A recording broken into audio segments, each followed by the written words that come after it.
ಕಾಣಿಸ್ತಾ ಇರೋದು ಶಾಸ್ತ್ರ. ಎಲ್ಲೋ ಒಂದ್ ಕಡೆ ಸತ್ಯತೆ ಅಂತ ಏನ್ ಹೇಳ್ತೀವಿ, ಧರ್ಮದಿಂದ ಇರೋದು, ನಿಷ್ಠೆಯಿಂದ ಇರೋದು, ಸತ್ಯ ಮಾತಾಡೋದು, ನಿಜಾಂಶ ಮಾತಾಡೋದು, ಅದೇ ತರ. ಆದ್ರೂ ಅದಕ್ಕೆ ಈಗ ಬೆಲೆ ಇದೆಯಾ? ಸತ್ಯಕ್ಕೆ ಬೆಲೆ ಇಲ್ಲ, ಸತ್ಯಗೆ ಬೆಲೆ ಆಗ್ತಾ ಇದೆ. ಆದ್ರೆ ಯಾಕೆ ಅಸತ್ಯಗೆ ಬೆಲೆ ಜಾಸ್ತಿ ಆಗಿದೆ? ಯಾಕೆಂದ್ರೆ ನಾವು ಅಸತ್ಯಗೆ ನೋಡ್ತಾ ಇದ್ದೀವಿ, ಸತ್ಯಗೆ ನೋಡ್ತಾ ಇಲ್ಲ. ನಾವು ಇಷ್ಟು ದೊಡ್ಡ ಶರೀರಕ್ಕೆ ತಿಳ್ಕೊಂಡಿದ್ದೀವಿ ಸತ್ಯ ಅಂತ, ಆದ್ರೆ ಈ ಶರೀರಕ್ಕೆ ನಡೆಸಲು ಶಕ್ತಿ ಯಾರು ಇದ್ರ ಬಗ್ಗೆ ಗೊತ್ತಿಲ್ಲ. ದೊಡ್ಡ ದೊಡ್ಡ ಸೈಂಟಿಸ್ಟ್ ಈ ಶರೀರದ ಪ್ರತಿಯೊಂದು ಅಂಗ ಬಗ್ಗೆ ಎಲ್ಲ ಅರ್ಥ ಮಾಡ್ಕೊಂಡು, ಆದ್ರೆ ನಿಜಾಂಶ ನಾನು ಯಾರು ಅಂದ್ರೆ ಇದ್ರ ಬಗ್ಗೆ ಯಾರು ಗೊತ್ತಿಲ್ಲ. ಈ ಶರೀರ ನಡೆಸತಕ್ಕಂಥ ಶಕ್ತಿ ನಾನು ಆತ್ಮನಾಗಿ, ಅದಕ್ಕೋಸ್ಕರ ಸಂಕೇತವಾಗಿ ಅರ್ಜುನ ವಿಭೂತಿ ಕಳಿಸ್ತೀನಿ. ಯಾಕೆಂದ್ರೆ ಆತ್ಮ ಇಲ್ಲಿ 3 ಇಂಚ ಒಳಗಡೆ ಇಲ್ಲಿ ಇದ್ದು ಈ ಶರೀರ ಮೂಲಕ ಪ್ರತಿಯೊಂದು ಕೆಲಸ ಮಾಡ್ತಾರೆ. ಉದಾಹರಣೆಗಾಗಿ ಕಾರ್ ಇದೆ, ಕಾರ್ಗೆ ಡ್ರೈವರ್ ಬೇಕಲ್ಲ, ಅದೇ ತರ ಈ ಶರೀರ ಸಹ ಕಾರ್ ತರ ವರ್ಕ್ ಮಾಡ್ತಿರೋದು. ಅದರಲ್ಲಿ ಆತ್ಮ ಡ್ರೈವರ್ ಇಲ್ಲ ಅಂದ್ರೆ ಈ ಶರೀರಕ್ಕೂ ಬೆಲೆ ಇಲ್ಲ, ಒಂದು ರೀತಿಯಿಂದ ಡೆಡ್ ಬಾಡಿ ತರ. ಈ ಪ್ರಪಂಚದಲ್ಲಿ ಪ್ರತಿಯೊಬ್ಬರು ಆತ್ಮರೇ ಇದ್ದಾರೆ. ಉದಾಹರಣೆಗಾಗಿ ಪಾಪಾತ್ಮ, ಪುಣ್ಯಾತ್ಮ, ದೇವಾತ್ಮ, ಧರ್ಮಾತ್ಮ, ಮಹಾನಾತ್ಮ, ಹುತಾತ್ಮ. ಆದ್ರೂ ಇದೆಲ್ಲ ಆತ್ಮರ ತಂದೆ ಯಾರು? ಪರಮಾತ್ಮ. ಪರಮಾತ್ಮ ಒಬ್ಬರೇ ಅಂತ ಹೇಳ್ತೀವಿ. ಒಂದ್ ಕಡೆ 33 ಕೋಟಿ ದೇವಾನು ದೇವತೆಗಳಿಗೆ ಪರಮಾತ್ಮ ಅಂತ ಹೇಳ್ಬಿಡ್ತೀವಿ. ಹಾಗಾದ್ರೆ ದೇವರು ಯಾರು? ದೇವಾನು ದೇವತೆಗಳು ಯಾರು? ಇದ್ರ ಬಗ್ಗೆ ನಾವು ತಿಳ್ಕೋಬೇಕಾಗುತ್ತೆ. ದೇವಾನು ದೇವತೆಗಳು 33 ಕೋಟಿ, ದೇವರಂತೆ ಒಬ್ಬರೇ. ಉದಾಹರಣೆಗಾಗಿ ಈಶ್ವರ್ ಮಾತ್ರ ಯಾರಿಗೆ ಇರ್ತೀವಿ? ಶಿವನಿಗೆ ಮಾತ್ರ ಇರ್ತೀವಿ, ಲಿಂಗಕ್ಕೆ, ಶಂಕರ್ಗೆ ಅಲ್ಲ. ಇದನ್ನು ಸಹ ನಿಮ್ಗೆ ಶಾಕ್ ಆಗ್ತಾ ಇರೋದು ಏನಂದ್ರೆ ಶಿವಶಂಕರ್ ಒಬ್ಬರೇ ಅಲ್ವಾ? ಶಿವಶಂಕರ್ ಒಬ್ಬರೇ ಇದ್ರೆ ಶಂಕರಾತ್ರಿ ಆಚರಣೆ ಮಾಡ್ತೀವಿ, ಶಿವರಾತ್ರಿ ಅಲ್ಲ. ಶಂಕರಲ್ಲಿ ಅಂತೀರಾ, ಶಿವಲ್ಲಿ ಅಂತೀರಾ? ದೇವಸ್ಥಾನ ಶಿವಲ್ಲೇ ಅಂತೀರಾ.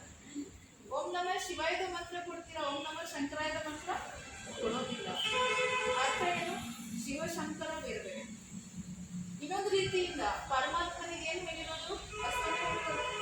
ದೇಹ ಇಲ್ಲದೆ ಇರೋರು, ಊಟ ಇಲ್ಲದೆ ಇರೋರು, ಉಸಾವು ಇಲ್ಲದೆ ಇರೋರು. ಅಂದ್ರೆ ಪರಮಾತ್ಮ ಒಂದ್ ವೇಳೆ ದೇಹಧಾರಿ ಇದ್ದಿದ್ರೆ ನಾವು ಇಷ್ಟು ವರ್ಷ ಪೂಜೆ ಮಾಡಿದ್ವಿ, ಅದರ ಫಲ ನಮ್ಗೆ ಸಿಗಬೇಕಾಗಿದೆ. ಆದ್ರೂ ಕೊನೆಯಲ್ಲಿ ಏನ್ ಹೇಳ್ತೀವಿ? ಸಾವು ಬರುವಾಗ ಪರಮಾತ್ಮ ನೆನೆಯಪ್ಪ ಹೇಳ್ತಾ. ಪರಮಾತ್ಮನಿಗೆ ನೆನಪು ಮಾಡಿದ್ರೆ ಮಾತ್ರ ನಮ್ಗೆ ಕೊನೆಯಲ್ಲಿ ಗತಿ ಸಿಗುತ್ತೆ ಅಂತ ಹೇಳ್ತಾರೆ. ಅದರಲ್ಲಿ ಶಿವ ಅಂದ್ರೆ ಲಿಂಗ ಸ್ವರೂಪ ಅಂತ ಹೇಳ್ತೀವಿ. ಲಿಂಗ ಸ್ವರೂಪ ಅದನ್ನು ಸಹ ಬ್ರಹ್ಮದೇವತಾಯ ನಮ, ವಿಷ್ಣು ದೇವತಾಯ ನಮ, ಶಂಕರ ದೇವತಾಯ ನಮ, ಶಿವ ಪರಮಾತ್ಮ. ಒಂದೇ ಮಂತ್ರದಲ್ಲಿ ಒಬ್ಬರ ಹೆಸರು 2 ಸರ್ತಿ ಹೇಳಕ್ಕಾಗುತ್ತಾ? ನಿಮ್ ಫೋಟೋ ನೀವು ಪೂಜೆ ಮಾಡಕ್ಕಾಗುತ್ತಾ? ಶಂಕರ ಯಾವಾಗಲೂ ಧ್ಯಾನದಲ್ಲಿ ಶಂಕರನೇ ಶಿವನ ಹತ್ರ ಶಕ್ತಿ ತಗೊಳ್ತಾ ಇದ್ದಾರೆ. ಎಲ್ಲ ದೇವಾನು ದೇವತೆಗಳಿಗೆ ಒಂದೇ ಶಿವಲಿಂಗ ತೋರಿಸ್ತಾರೆ ಅಲ್ವಾ? ಎಲ್ಲ ದೇವಾನು ದೇವತೆಗಳು ಸಹ ಶಿವನ ಹತ್ರ ಶಕ್ತಿ ತಗೊಳ್ತಾ ಇದ್ದಾರೆ. ಯಾವ್ದಾದ್ರು ದೇವಾನು ದೇವತೆಗಳಿಗೆ ಮಂಗಳಾರತಿ ಮಾಡಿದರೆ ಏನ್ ಹೇಳ್ತೀವಿ? ನೀವೇ ಶಿವಶಕ್ತಿ ಅಂತ ಹೇಳ್ತೀವಿ. ಅಂದ್ರೆ ಶಿವನ ಹತ್ರ ಶಕ್ತಿ ತಗೊಂಡಿರೋದು ದೇವಾನು ಶಿವಶಕ್ತಿ ಅಂತ ಹೇಳ್ತೀವಿ ಅಲ್ವಾ? ಮತ್ತೆ ನಾವು ಹಿಂದಿನ ಕಾಲದಲ್ಲಿ ಲಿಂಗ ಇಷ್ಟೇ ಚಿಕ್ಕದಾಗಿತ್ತು. ಹೇಗೆ ರೀತಿ ನಕಲಿಗೆ ಚೇರ್ ಕೊಟ್ಟು ಒಂದು ಗೌರವಕ್ಕೆ, ಅದೇ ತರ ಲಿಂಗಕ್ಕೂ ಸಹ ಚೇರ್ ಸಿಕ್ಕಿದ್ರು. ಅದು ಲಿಂಗ ಸ್ವರೂಪ ಪರಮಾತ್ಮ ಅಲ್ಲ. ಉದಾಹರಣೆಗಾಗಿ ಹೇಳ್ತಿರಲ್ಲ ಜ್ಯೋತಿರ್ಲಿಂಗಂ ಅಂದ್ರೆ ಪರಮಾತ್ಮ ಜ್ಯೋತಿ ಸ್ವರೂಪ. ನಾವು ಲಿಂಗ ರೂಪದಲ್ಲಿ ಪೂಜೆ ಮಾಡ್ತಾ ಇದ್ವಿ. ಆದ್ರೆ ಇವರು ಜ್ಯೋತಿ ಸ್ವರೂಪದಿಂದ ನಾವು ನೆನಪು ಮಾಡಿದ್ರೆ ನಿಜಾಂಶ ಹೇಳಿದ್ನಲ್ಲ, ಸತ್ಯ ಸ್ವರೂಪದಲ್ಲಿ ನಾವು ಯಾವಾಗ ಅವ್ರಿಗೆ ನೆನಪು ಮಾಡ್ತೀವಿ ಆಗ ನಮಗೆ ಸತ್ಯ ಅನುಭವ ಆಗೋದು. ಸತ್ಯ ಅನುಭವ ಅಂದ್ರೆ ಅರ್ಥ ಶಾಂತಿ, ಸುಖ, ಪ್ರೀತಿ, ಆನಂದ, ಶಕ್ತಿ ಇದೆಲ್ಲ ಅನುಭವ ಆಗುತ್ತೆ. ಉದಾಹರಣೆಗಾಗಿ ನಾವು 2 ವೈರ್ ಜೋಡಣೆ ಮಾಡಬೇಕು, ಕನೆಕ್ಷನ್ 2 ವೈರ್ ಜೋಡಣೆ ಮಾಡಬೇಕು ಅಂದ್ರೆ 2 ರಬ್ಬರ್ ವೈರ್ ತೆಗಿತೀರಲ್ಲ, ಆಮೇಲೆ ನೀವು ಜೋಡಣೆ ಮಾಡ್ತೀರಿ. ಏನು ಅಕಸ್ಮಾತ್ ಒಂದ್ ಕಡೆ ರಬ್ಬರ್ ಇತ್ತು ಅಂದ್ರೆ ಕರೆಂಟ್ ಪಾಸ್ ಆಗಲ್ಲ ಅಂತ ಹೇಳ್ತಾರೆ. ಅದೇ ತರ ನಮ್ಮ ಕಥೆ ಆಗಿದೆ. ರಬ್ಬರ್ ಮೇಲೆ ರಬ್ಬರ್ ಜಾಯಿಂಟ್ ಮಾಡ್ತಾರೆ. ದೇಹ ಅಂತ ತಿಳ್ಕೊಂಡು ದೇಹಧಾರಿಯರಿಗೆ ನೆನೀತಾ ಇದೆ, ಅದಕ್ಕೋಸ್ಕರ ಕರೆಂಟ್ ಪಾಸ್ ಆಗ್ತಾ ಇದೆ. ಅರ್ಥ ಏನು? ನಮ್ಗೆ ಪರಮಾತ್ಮದಿಂದ ಏನ್ ಸಿಗ್ಬೇಕಾಗಿತ್ತು, ಏನ್ ಪ್ರಾಪ್ತಿ ಆಗ್ಬೇಕಾಗಿತ್ತು, ಅದು ಪ್ರಾಪ್ತಿ ಆಗ್ತಾ ಇದೆ. ಅದಕ್ಕೆ ಈಜಿ ಭಾಷೆಯಲ್ಲಿ ಯೋಗ ಅಂತ ಹೇಳ್ತಾರೆ. ಭಗವದ್ಗೀತೆಯಲ್ಲಿ ರಾಜ ಈಗ ಪರಮಾತ್ಮನೇ ಇವಾಗ ಮೆಡಿಟೇಷನ್ ಕಳಿಸಿ ಏನ್ ಮಾಡ್ತಿದ್ದಾರೆ ಗೊತ್ತಾ, ಇಂತಹ ದೇವತೆ ಮಾಡ್ತಿದ್ದಾರೆ. ಈ ಭೂಮಿ ಮೇಲೆ ದೇವಿ ದೇವತೆ ಇದ್ರು ತಾನೆ, ನಿಮ್ಮ ಹೆಸರಲ್ಲಿ ದೇವಿ ದೇವತೆ ಹೆಸರುಗಳಲ್ವಾ?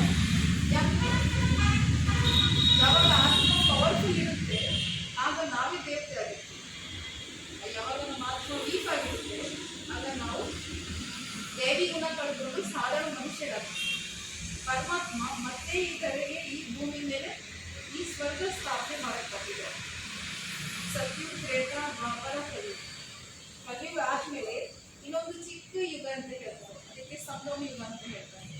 ಪರಮಾತ್ಮ ಸಂಗಮದಲ್ಲಿ ಒಂದು ಸಾಧಾರಣ ತನ ಮೂಲಕ, ಯಾಕೆಂದ್ರೆ ಪರಮಾತ್ಮ ನಿರಾಕಾರ ತೋರಿಸ್ಕೊಳ್ತಾರೆ, ಅವರು ಸಾಧಾರಣ ತನ ಮೂಲಕ ತೋರಿಸ್ತಾ ಇದ್ದಾರೆ. ಈ ಸಂಸ್ಥೆ ನಾರ್ಮಲ್ ಅಲ್ಲ, ಇದು 1937 ಸ್ಟಾರ್ಟಿಂಗ್ ಆಗಿರೋದು. 1937 ಆ ಟೈಮಲ್ಲಿ ಬೇರೆ ಯಾವುದೇ ಸಂಸ್ಥೆ ಅಷ್ಟು ಇಲ್ಲೇ ಇಲ್ಲ ಆ ಟೈಮಲ್ಲಿ. ಮತ್ತು ಈ ಸಂಸ್ಥೆ ವರ್ಲ್ಡ್ ಲೆವೆಲಲ್ಲಿ ಕಾರ್ಯ ಮಾಡ್ತಾ ಇರೋದು. ಯಾಕೆಂದ್ರೆ ಈಶ್ವರೀಯ ವಿಶ್ವವಿದ್ಯಾಲಯ ಅದು ನಾರ್ಮಲ್ ಅಲ್ಲ, ಗೌರ್ಮೆಂಟ್ ಕೊಟ್ಟಿರೋದೇ ಹೆಸರೇ. ಈಶ್ವರೀಯ ವಿಶ್ವವಿದ್ಯಾಲಯ ಅಂದ್ರೆ ಅರ್ಥ ಏನು?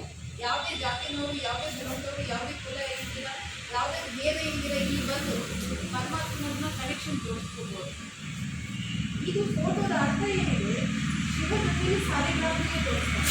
ಸಾಲಿಗ್ರಾಮ 30 ಕೋಟಿ ತೋರಿಸ್ತಾರೆ, ದೇವಿ ದೇವರಿಗೆ 30 ಕೋಟಿ ತೋರಿಸ್ತಾರೆ. ಅರ್ಥ ಏನು? ಯಾರು ಪರಮಾತ್ಮನ ಹತ್ರ ಶಕ್ತಿ ಪಡ್ಕೊಂಡ್ರು ಆತ್ಮೆಯು ಅವರೇ ದೇವಿ ದೇವತೆ. ಈ ಈಶ್ವರೀಯ ವಿಶ್ವವಿದ್ಯಾಲಯ ಅಂದ್ರೆ ಈಶ್ವರ ತೆಗೆದಿರೋ ಶಾಲೆ ಮತ್ತು ದೇವಿ ದೇವತೆ ಆಗ್ತಕ್ಕಂಥ ಶಾಲೆ ತೆಗೆದಿಸಿ ಆ ಶಾಲೆಗಳಲ್ಲಿ ಯಾರಾದ್ರೂ ಮಕ್ಕಳಿಗೆ ಕಳಿಸ್ತಿರೋ ಒಂದ್ಮೇಲೆ ಡಾಕ್ಟರ್, ಇಂಜಿನಿಯರ್, ಏನನ್ನ ಒಂದು ಗುರಿಗೆ ಕಲಿಸ್ತಾರೆ. ಪರಮಾತ್ಮನಿಗೆ ನಾವು ತೋರಿಸ್ತಾ ಇದ್ದಾರೆ ಏನು ಗೊತ್ತಾ?